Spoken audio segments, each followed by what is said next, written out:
op-amp circuit shown represents A. In the given op-amp circuit, we have a resistor R1 and inductor and capacitor C and R2 with a non-inverting amplifier. With the inverting amplifier configuration, the options given are high pass filter, option B low pass filter, option C band pass filter, and option D band reject filter. For this type of question, whatever may be the given circuit, whether it is with op-amp or without op-amp, to find which type of filter it is, the better way to do is to change the element values into frequency domain and write the final transfer function and then analyze it.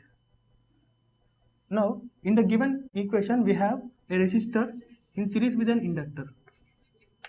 Writing the frequency domain components, we can write as R and Ls. As these are in series, we can write the total thing as R plus Ls. And here we have a resistor and capacitor in parallel. Writing the frequency domain configurations, we can write R and 1 by Cs.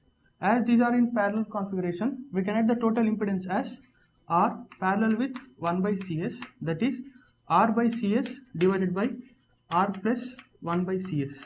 This is R divided by 1 plus RCS. Now, considering the inverting amplifier configuration of this op-amp, let us take a simple example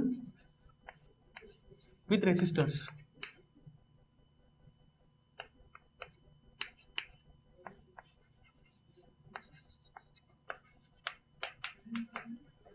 In this configuration, the output can be written as minus R2 by R1 into input, or the transfer function can be written as V0 by Vi as minus R2 by R1.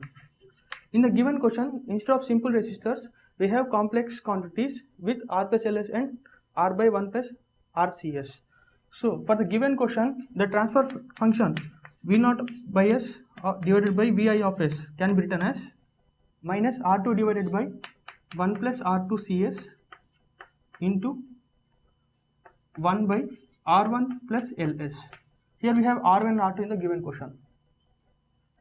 Now, to find which type of filter it is, because this S represents a frequency domain, we can put S is equals to 0 and S is equals to infinity and analyze these functions, and we can consider the given options.